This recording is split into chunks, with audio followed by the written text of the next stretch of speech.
আজি আপোনালোকৰ লগত মই অন্য এটা খবৰ শ্বেয়াৰ কৰিম বিশেষকৈ আজিৰ খবৰ দিছে আমাৰ বেঞ্চাৰ শিক্ষা অনুষ্ঠানবিলাকৰ কাৰণে অসম চৰকাৰৰ পৰা এটা গুৰুত্বপূৰ্ণ নটিছ পাব্লিছ হৈছে আৰু সেইখিনি কি আছে নিশ্চয়কৈ মই আপোনালোকৰ লগত বিতংকৈ শ্বেয়াৰ কৰিম আপোনালোকে স্কিম নকৰি সকলোৱে আমাৰ ভিডিঅ'টো চাই থাকিব আৰু এতিয়ালৈকে যদি আমাৰ চেনেলটো ছাবস্ক্ৰাইব কৰে নাই কাইণ্ডলি আপোনালোকে ছাবস্ক্ৰাইব কৰিব প্ৰতিজন আৰু শিক্ষাগুৰুয়ে যাতে নেকি এইখিনি খবৰ পায় আপোনালোকে শ্বেয়াৰ কৰি দিব আৰু আপোনালোকক মই আৰু এবাৰ অনুৰোধ কৰিছোঁ যিহেতু আপোনালোকে আমাৰ চেনেলটো চাই কিন্তু ছাবস্ক্ৰাইব কৰিব পাহৰি যায় সেইটো কাৰণে কাইণ্ডলি আমাৰ চেনেলটো ছাবস্ক্ৰাইব কৰিব আৰু 40 গৰাকী আমাৰ বেঞ্চাৰ শিক্ষা অনুষ্ঠানত জড়িত শিক্ষক কৰ্মচাৰী যাতে নেকি এইখিনি খবৰ পায় আপোনালোকে শ্বেয়াৰ কৰি দিব নিশ্চয় আপোনালোকে স্ক্ৰীনত ফটো কৰিছে ইয়াত লিখিছে government of Assam higher education department Dispur Guwahati 6 ইয়াত order by the governor notification ইয়াত গভৰ্ণৰৰ পৰা সেইখিনি অৰ্ডাৰ আহিছে বুলি কৈছে অসম চৰকাৰৰ পৰা আৰু ইয়াত আমাৰ নটিছখনৰ নম্বৰ দিয়া আছে নিশ্চয় আপোনালোকে স্ক্ৰীনত ফটো কৰিছে ইয়াত কৈছে it's came to the notice of the governor of the many educational institution have did the regarding their of the concerns regarding their of the inclusions from this the provincialization of process আমাৰ বহুতো আমাৰ যিখিনি বেঞ্চাৰ শিক্ষা অনুষ্ঠানসমূহ মানে provincialise কৰিবৰ কাৰণে বা ফাৰ্টিকৰণ কৰিবৰ কাৰণে যিখিনি প্ৰক্ৰিয়া সেই প্ৰক্ৰিয়াখিনি আৰম্ভ কৰাবৰ কাৰণে এইখিনি গুৰুত্বপূৰ্ণ এটা নটিছ পাব্লিছ হৈছে আৰু ইয়াত নিশ্চয়কৈ আপোনালোকে স্কিমত প্ৰত্যক্ষ কৰিছে যে 2006 চনৰ আগৰ যিমানবিলাক বিদ্যালয় মানে ইষ্টাব্লিছ আছিলে 2006 চনৰ আগৰ কিন্তু সেই বিদ্যালয়সমূহত হয়তো কাৰোবাৰ মানে মাটিৰ যিখিনি চাৰ্টিফিকেট থাকিব লাগে মাটিৰ যিখিনি কাগজ পত্ৰ থাকিব লাগে সেইখিনি নিশ্চয়কৈ সেই সময়ত তেখেতসকলৰ সম্পূৰ্ণভাৱে নাছিল বা আখোৱা আছিল সেই মাটিৰ সমস্যাবিলাকত আৰু তেখেতসকলৰ যিখিনি আপোনাৰ আৰু এটা কৈছে ইয়াত ইনফৰ্পাৰ মেইনটেইনিংছ অফ দ্য ৰেকৰ্ড আৰু তেখেতসকলৰ যিখিনি ৰেকৰ্ড পাৰ্টি মেইনটেইন কৰিব লাগিছিলে সেইখিনি হয়তো তেতিয়া সময়ত নাছিলে আৰু মানে হয়তো আখোৱা আছিলে আৰু ইয়াৰ পাছতে আন এটা সমস্যাৰ কথা ইয়াত কৈছে unreasonable objects regions by this the authorities হয়তো তাত আমাৰ যিখিনি সমস্যা আছিলে অথৰিটিৰ পৰা যিখিনি মানে বিভাগীয়ভাৱে তেখেতসকলৰ হয়তো কিছুমান অবজেক্ট আছিলে আৰু সেইখিনি সমস্যা হয়তোখিনি থকাৰ কাৰণে হয়তো সেই সময়ত আপোনাৰ সেই শিক্ষানুষ্ঠানবিলাক মানে ফাৰ্টিকৰণ কৰিব পৰা নহ'ল আৰু সেইখিনি বৰ্তমান ফাৰ্টিকৰণ কৰিবৰ কাৰণে সেই সমস্যাবিলাক দূৰ কৰি ফাৰ্টিকৰণ কৰিবলৈ আমাৰ এখন চাব কমিটি গঠন কৰি দিয়া হৈছিল আৰু সেইখিনি অলৰেডি মাননীয় মুখ্যমন্ত্ৰীগৰাকীয়ে তেখেতৰ কেবিনেটৰ যিখিনি সিদ্ধান্তসমূহ তেখেতে এটা আপোনাৰ সংবাদ মেল যোগেদি এইখিনি জনোৱা হৈছিলে আৰু তেখেতৰ ফেচবুক লাইভতো সেইখিনি কথা উল্লেখ কৰিছিলে যিখিনি কোৱা আছিলে মাটিৰ ক্ষেত্ৰত আৰু যিবিলাক হয়তো ডকুমেণ্ট পাতিৰ ক্ষেত্ৰত তেখেতসকলৰ হয়তো উচিত ডকুমেণ্ট পাতিৰ অসুবিধা থকাৰ কাৰণে সেই বেঞ্চাৰ শিক্ষানুষ্ঠানবিলাক প্ৰভিঞ্চিয়েলাইজ কৰিব পৰা হোৱা নাছিলে আৰু সেয়েহে বৰ্তমান অসম চৰকাৰে এখন চাব কমিটিৰ গঠন কৰি দিছে আৰু সেই চাব কমিটিৰ দ্বাৰা সেই সমস্যাবিলাক দূৰ কৰি সেই শিক্ষানুষ্ঠানবিলাকক আপোনাৰ ফাৰ্টিকৰণ কৰিবৰ কাৰণে অলৰেডি মাননীয় মুখ্যমন্ত্ৰী সিদ্ধান্ত গ্ৰহণ কৰিছে আৰু সেইমতে এখন চাব কমিটি গঠন কৰি দিছে আৰু সেই চাব কমিটিৰ চেয়াৰমেন হৈছে আমাৰ শিক্ষামন্ত্ৰীগৰাকী নিশ্চয় আপোনালোকে গমেই পায় আমাৰ শিক্ষামন্ত্ৰীগৰাকী ডক্টৰ ৰণোজ পেগু ছাৰ আছে সি আপোনাৰ চাব কমিটিৰ চেয়াৰমেন হিচাপে আৰু দুজনকৈ আমাৰ অন্য আমাৰ কেবিনেট মন্ত্ৰী দুজন আছে মেম্বাৰ হিচাপে ইয়াত নিশ্চয় আপোনালোকে গমেই পায় আমাৰ শ্ৰী কেশৱ মহন্ত ছাৰ আছে আৰু এজন আছে আমাৰ শ্ৰী জয়ন্ত মল্লা বৰুৱা ছাৰ আছে তেখেত দুজন আছে আমাৰ মেম্বাৰ হিচাপে সেই চাব কমিটিৰ আৰু সেই চাব কমিটিৰ চেয়াৰমেনে হৈছে আমাৰ শিক্ষামন্ত্ৰীগৰাকী আৰু ইয়াৰ পাছৰ যিখিনি মেম্বাৰ সেইখিনি আমাৰ কেশৱ মহন্ত ছাৰ আৰু জয়ন্ত মল্ল বৰুৱা ছাৰ সেইখিনি চাব কমিটিত আছে মেম্বাৰ হিচাপে আৰু সেয়া নিশ্চয়কৈ আমাৰ বেঞ্চাৰ শিক্ষানুষ্ঠানবিলাক প্ৰভিঞ্চিয়েলাইজ কৰিবলৈ যিখিনি চাব কমিটি গঠন কৰি দিয়া হৈছে তাত নিশ্চয়কৈ সেই আখোৱাবিলাক দূৰ কৰি সেই বেঞ্চাৰ শিক্ষানুষ্ঠানবিলাকক নিশ্চয়কৈ প্ৰভিঞ্চিয়েলাইজ কৰিবলৈ সিদ্ধান্ত লৈছে আৰু সেয়া আমাৰ বেঞ্চাৰ শিক্ষা অনুষ্ঠানত জড়িত শিক্ষক কৰ্মচাৰীসকলৰ কাৰণে খুবেই এটা ভাল খবৰ আৰু নিশ্চয়কৈ আপোনালোকে স্ক্ৰীনত ফটো কৰিছে ইয়াত কৈছে টাৰ্ম অফ ৰিফাৰেঞ্চৰ কথাটো কৈছে ইয়াত নিশ্চয় আপোনালোকে স্কিমত ফটো কৰিছে সেই শিক্ষানুষ্ঠানবিলাকৰ যিখিনি সমস্যা আছে সেই সমস্যাখিনি তেখেতসকলে কিদৰে সেই সমস্যাখিনি সমাধান কৰিব পৰা যায় সেইখিনি চাব কমিটিৰ দ্বাৰা সেইখিনি সিদ্ধান্ত গ্ৰহণ কৰা হ'ব আৰু সেই সিদ্ধান্ত গ্ৰহণ কৰাৰ সময় ইয়াত নিৰ্দেশ কৰি দিয়া হৈছে আমাৰ মুখ্যমন্ত্ৰীগৰাকীয়ে তেখেতসকলক আপোনাৰ এমাহ সময় দিয়া হৈছিলে আৰু সেই কেবিনেটৰ পৰা সেই এমাহৰ ভিতৰত তেখেতসকলে সেই সমস্যাবিলাক দূৰ কৰি সেই শিক্ষানুষ্ঠানবিলাকক কিদৰে সেই মানে আখোৱাবিলাক সমাধান কৰি সেই শিক্ষানুষ্ঠানবিলাকক প্ৰভিঞ্চিয়েলাইজ কৰিব পৰা যায় আৰু সেইখিনিত এই চাব কমিটিৰ দ্বাৰা সিদ্ধান্ত গ্ৰহণ কৰিবলৈ নিৰ্দেশ দিয়া হৈছিলে আৰু তেখেতসকলক এটা সময়সীমা বান্ধি দিছে নিশ্চয় আপোনালোকে কিছুমান প্ৰত্যক্ষ কৰিছে 3 নম্বৰ পইণ্টত এই সময়সীমাৰ কথা উল্লেখ কৰিছে তেখেতসকলে সেইখিনি মানে যিখিনি দূৰ কৰি সেই সমস্যাবিলাক ছাবমিট দিব লাগিব আপোনাৰ 15 ফেব্ৰুৱাৰী 2025 চনৰ ভিতৰত মানে অহা মাহৰ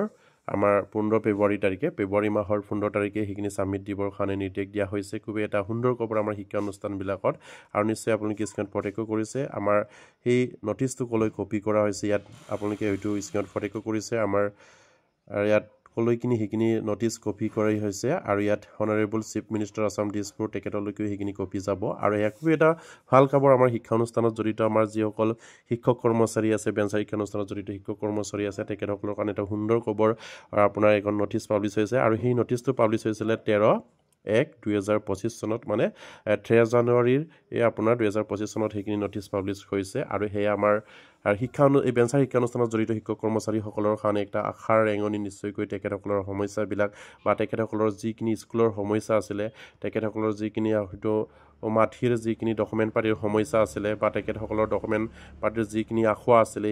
এই আখোৱাবিলাক নিশ্চয়কৈ দূৰ কৰি এই সাব কমিটিৰ দ্বাৰা সেই শিক্ষা অনুষ্ঠানবিলাকক নিশ্চয়কৈ প্ৰভিঞ্চিয়েলাইজ কৰিবৰ কাৰণে প্ৰচেছ কৰিব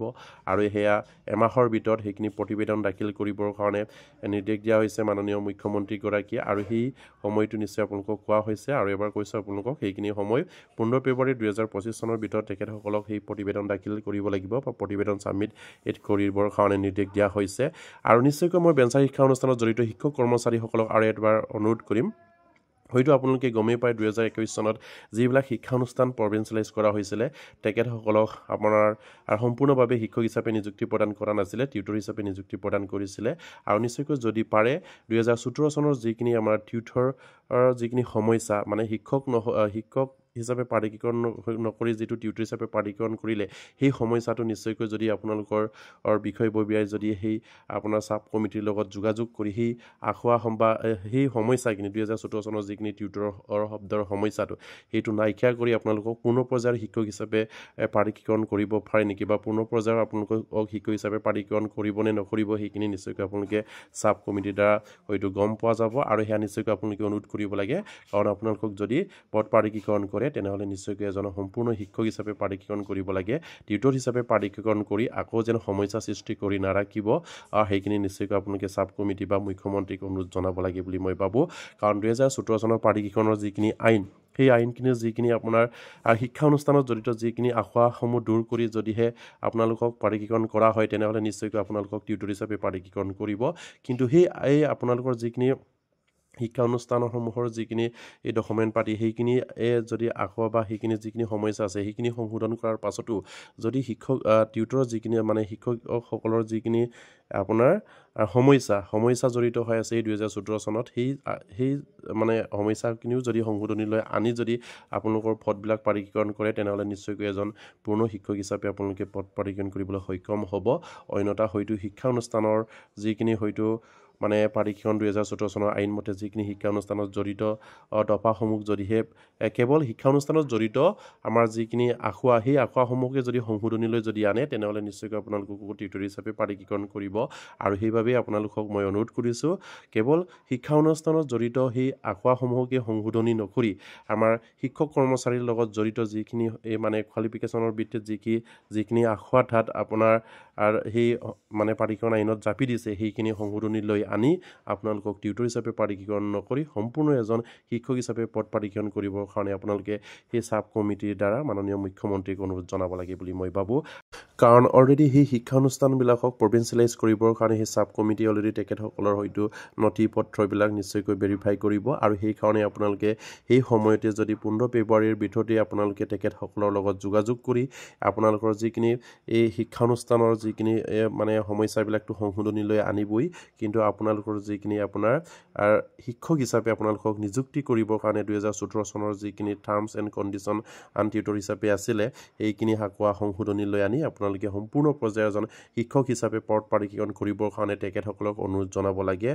হয়তো নহ'লে আপোনালোককো হয়তো টিউটৰ হিচাপে প্ৰাধিকৰণ কৰিলে নিশ্চয়কৈ ভৱিষ্যতে আপোনালোকৰো সমস্যা হ'ব আৰু সেয়ে নিশ্চয়কৈ আপোনালোকে সেইখিনি মানে আগত ৰাখি সেই যিখিনি সমস্যা যাতে নেকি ভৱিষ্যতে নহওক সেইখিনি আগত ৰাখি আপোনালোকে তেখেতসকলৰ লগত যোগাযোগ কৰি 15 ফেব্ৰুৱাৰী তাৰিখতে আগতে যোগাযোগ কৰি আপোনালোকৰ যিখিনি শিক্ষা অনুষ্ঠানৰ যিখিনি আখোৱা সেইখিনিতো আপোনাৰ সংশোধনীলৈ আনিবই আপোনালোকৰ যিখিনি শিক্ষকৰ যিখিনি কোৱালিফিকেশ্যনক লৈ অসম চৰকাৰে আপোনাৰ 2017 চনৰ যিখিনি পাৰ্টিকৰণৰ সমস্যাটো টিউটৰ হিচাপে ৰাখি টিউটৰ হিচাপে পদ পাৰ্টিকৰণ কৰিছিলে সেইখিনি যাতে নেকি এইবাৰ নহওক আপোনালোকক এজন পূৰ্ণ পৰ্যায়ৰ শিক্ষক হিচাপে যাতে নেকি পাৰ্টিকৰণ কৰক সেইবাবে আপোনালোকে অহা 15 ফেব্ৰুৱাৰী তাৰিখৰ আগতেই আপোনালোকে আপোনালোকৰ সাব কমিটি যিখিনি বনাই দিছে তেখেতসকলৰ লগত যোগাযোগ কৰক আৰু আপোনালোকক সম্পূৰ্ণ এজন শিক্ষক হিচাপে নিযুক্তি দিবৰ কাৰণে আপোনালোকে তেখেতসকলক অনুৰোধ কৰক আৰু 2017 চনৰ যিখিনি আপোনালোকৰ পদ প্ৰভিন্সিয়েলাইজৰ ক্ষেত্ৰত যিখিনি সমস্যা আছে সেই সমস্যাখিনি সংশোধনীলৈ আনি যাতে নেকি আপোনালোকক এজন পূৰ্ণ পৰ্যায়ৰ শিক্ষক হিচাপে নিযুক্তি দিয়ক এয়া নিশ্চয়কৈ আপোনালোকে অনুৰোধ কৰিব লাগে অন্যথা ভৱিষ্যতে আপোনালোকে টিউটৰ হিচাপে নিযুক্তি পালে আকৌ আপোনালোকৰ সমস্যা হ'ব আৰু সেয়ে নিশ্চয়কৈ আপোনালোকে সেইখিনি আগত ৰাখি আপোনালোকৰ সমস্যাটো যাতে নেকি ভৱিষ্যতে নহওক আৰু সেয়ে নিশ্চয়কৈ আপোনালোকে 15 ফেব্ৰুৱাৰী তাৰিখৰ আগত আমাৰ সেই সাব কমিটিক যোগাযোগ কৰি আপোনালোকক পূৰ্ণ পৰ্যায়ৰ শিক্ষক হিচাপে নিযুক্তি দিবৰ কাৰণে অনুৰোধ কৰিব লাগে বুলি মই ভাবোঁ সেয়া নিশ্চয়কৈ আপোনালোকক মই কিয় বাৰম্বাৰকৈ কৈ আছোঁ নিশ্চয় আপোনালোকে হয়তো জ্ঞাত কাৰণ বৰ্তমান যিসকল টিউটৰৰ সমস্যা সামান্য এটা ভৰিটুকি লৈ তেখেতসকলে জীৱন নিৰ্বাহ কৰিবলগীয়া হৈছে যাতে নেকি ভৱিষ্যতে আপোনালোকৰ সেইখিনি নহওক আৰু সেয়েহে আপোনালোকে সময়টা গোটেই সাৱধান হওক আৰু সেয়ে নিশ্চয়কৈ আপোনালোকে সাব কমিটিক যোগাযোগ কৰি আপোনালোকক পুনৰ পৰ্যায়ৰ শিক্ষক হিচাপে নিযুক্তি দিবৰ কাৰণে দাবী জনাওক আৰু আজিৰ ভিডিঅ'টো মই শেষ কৰিলোঁ আৰু প্ৰতিগৰাকী আমাৰ বেঞ্চাৰ শিক্ষানুষ্ঠানত জড়িত শিক্ষক কৰ্মচাৰী যাতে নেকি এইখিনি খবৰ পাই আপোনালোকে শ্বেয়াৰ কৰি দিব আৰু আপোনালোকে আমাৰ চেনেলটো চাই কিন্তু ছাবস্ক্ৰাইব কৰিবলৈ পাহৰি যায় সেইকাৰণে আপোনালোকক বাৰে বাৰে ৰিকুৱেষ্ট কৰি থাকোঁ কাইণ্ডলি আমাৰ চেনেলটো ছাবস্ক্ৰাইব কৰিব আৰু প্ৰতিগৰাকী বেঞ্চাৰ অনুষ্ঠানত জড়িত শিক্ষক কৰ্মচাৰী যাতে নেকি এইখিনি খবৰ পাই আপোনালোকে শ্বেয়াৰ কৰি দিব নমস্কাৰ জয় আইকম